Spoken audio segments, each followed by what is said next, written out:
बड़ी खबर आ रही है कि बिहार के फुलवारी शरीफ में 2 संदिग्ध आतंकियों की गिरफ्तारी के बाद एक्शन में एनआईए टीम वहां पर पहुंच चुकी है। सूत्रों के हवाले से यह भी खबर है कि एनआईए की टीम फुलवारी शरीफ अब पहुंच चुकी है।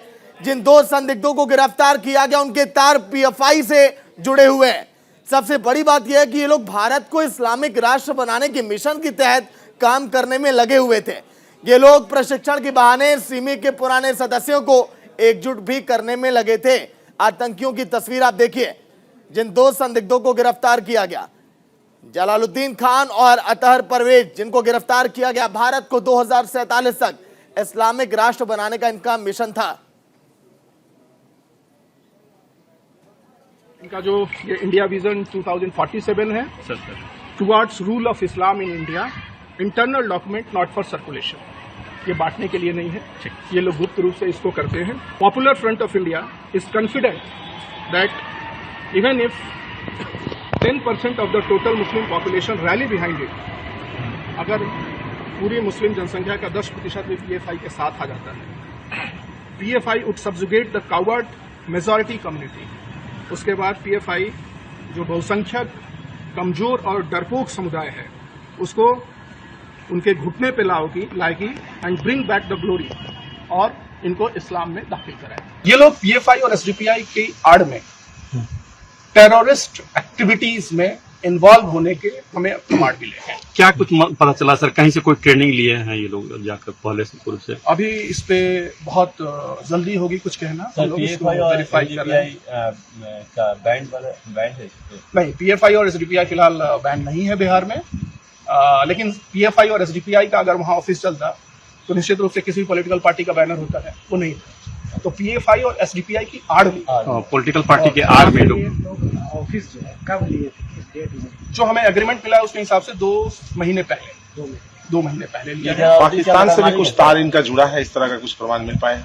अभी हम लोग इसको वो कर रहे हैं, इसको आगे इन्वेस्टिगेट कर रहे हैं। हाँ, जलालुद्दीन मकान मालिक हैं। अतहर परवेज गांधी मैदान फुलवारी 897-21 में अभियुक्त है। फिलहाल ये बेल पर हैं। ये सिमी के एक्टिव मेंबर रहे हैं।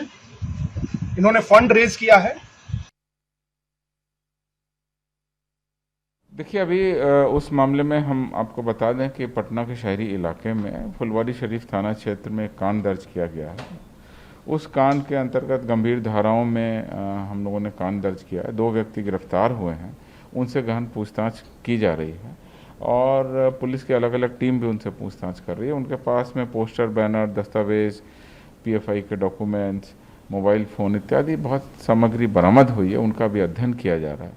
चूँकि कांड दर्ज हो गया है, वैधानिक कार्रवाई शुरू कर दी गई है, गिरफ्तारी हो गई है, तो अब पूछताछ में आगे बहुत सारी बातें आएंगी और बाकी लोगों की भी गिरफ्तारी संभव होगी। साक्ष्य के आधार पर हम लोग कार्रवाई करेंगे।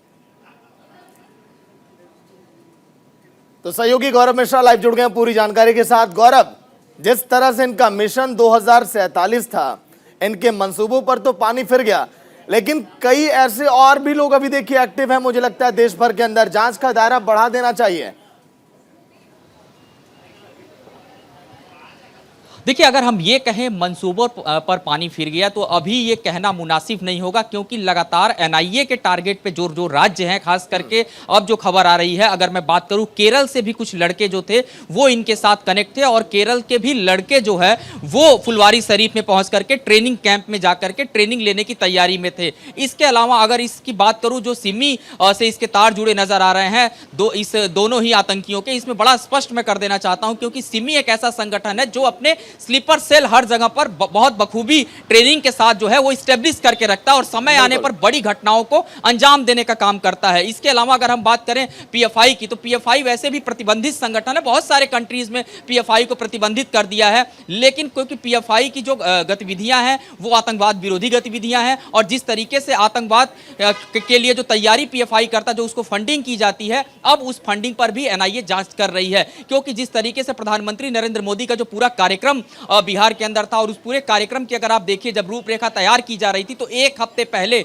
MS बिट्टा जो कि आतंकवाद विरोधी दस्ता के प्रमुख हैं और लगातार ऐसी घटनाओं पर आतंकी गतिविधियों पर नजर रखते हैं, उन्होंने एक बड़ा पत्र लिखा था और उस पत्र में इस बात को कहा था कि पटना के अंदर प्रधानमंत्री के कार्यक्रम में कोई बड़ी दुर्घटना हो सकती है। और जिस तरीके से दुर्घटना हुई उसके बाद से अब जब NIA जांच कर रहे तो आप देखिए जो दूसरा आरोपी है मोहम्मद जलाउद्दीन की अगर मैं बात करूं तो उसके जो संपर्की हैं यानी उसके जो रिलेटिव हैं वो उस घटना से जुड़े हुए नजर आ रहे हैं। यानी कि आप समझिए कि कितने बड़े स्तर पर एक पूरी जो फील्डिंग थी, एक पूरा जो रोड मैप था वो तैयार किया गया था और उस पूरे रोड मैप को तैयार करने के पीछे एक बड़ी मंशा ये थी क्योंकि सिमी की जो ट्रेनिंग होती है वो स्लीपर सेल बनाने का काम करता है और समय आने पर उन स्लीपर सेल का इस्तेमाल करता है। हमने बहुत सारे जब बम ब्लास्ट देखे, उस बम ब्लास्ट में जब अभियुक्तों की गिरफ्तारियां होती हैं तो इस तरीके से उनकी भूमिका नजर आती है। और आप देखिए दोनों ही की अगर हम बात करें जिस तरीके से फुलवारी शरीफ में एक ट्रेनिंग कैंप चल रहा था और बाकायदे उस ट्रेनिंग कैंप की अगर हम बात करें उसमें असम से और उसके अलावा केरल से, उत्तर प्रदेश से और बिहार के अलग अलग हिस्सों से लोगों को एकत्रित करके शस्त्र चलाने की शिक्षा दी जा रही थी और जो डॉक्यूमेंट वहां पर मिले हैं वो डॉक्यूमेंट हालांकि लोगों में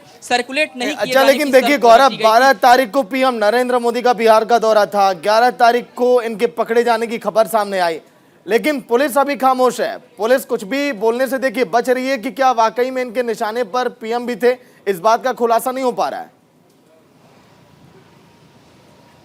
देखिए सबसे बड़ी चीज इसमें यह है इनपुट का बहुत बड़ा फेलियर है, खास करके IB की अगर मैं बात करूं इसमें बहुत बड़ा इसमें IB का फेलियर है। और इस पूरे मुद्दे पर अगर हम देखें जिस तरीके से कार्यक्रम के 72 घंटे पहले एक बहुत बड़ी एक अचीवमेंट कही जाएगी, NIA हालांकि इस पर जांच कर रही है और जिस तरीके से चीजें निकल करके सामने आ रही है एक पूरा रोड मैप इन्होंने तैयार कर रखा था कि किस तरीके से वहां काम करना है, शक ना हो इसीलिए PFI के बैनर का इस्तेमाल किया जा रहा था। कुछ और पार्टियों के संपर्क में ये लोग थे और जिस तरीके से हथियारों की हम बात करें जो चीजें वहां पर रखी गई थी वो उस तरीके से ट्रेंड की जाती थी लोगों को ताकि किसी को ये शक मत हो कि किस तरीके की जो शिक्षा है वो उन्हें यहां पर दी जा रही है, कैसी उनकी तैयारी है। और आप समझिए कि 2047 के जिस डॉक्यूमेंट की यहां पर बात की जा रही है उस 2047 के रोड मैप को बहुत पहले ही बनाया गया था। आपको मैं ध्यान दिला दूं कि जाकिर नाइक जो कि अब भारत से फरार है, जाकिर नाइक का जो संगठन था वो इस पर लगातार काम कर रहा था और जाकिर नाइक के संगठन का तार क्यों मैं यहां से कनेक्ट करना चाह रहा हूं क्योंकि आपको याद दिला दूं कि जब बांग्लादेश की राजधानी ढाका में बम ब्लास्ट हुआ था तो उसमें 2 लोग पकड़े गए थे।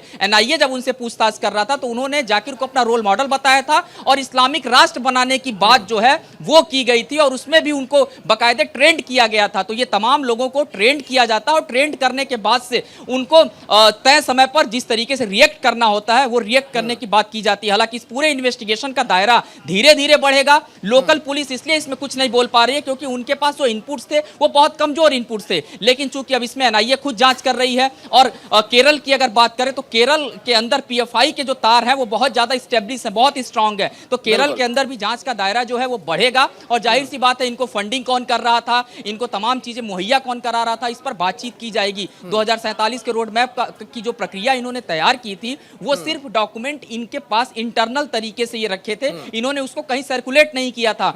इस बात की भी जानकारी NIA करना चाह रही है। बिल्कुल गौरव, देखिए NIA की जांच में भी कई राज अभी खुलने बाकी हैं। जब वो सामने आएंगे तो तस्वीरें साफ होंगी कि आखिर जिन बातों का जिक्र आप कर रहे हैं, स्लीपर सेल उनके और जो आतंकी हैं कहां पर छुपकर बैठे हैं और कैसी वो ट्रेनिंग ले रहे हैं। शुक्रिया गौरव पूरी जानकारी के लिए।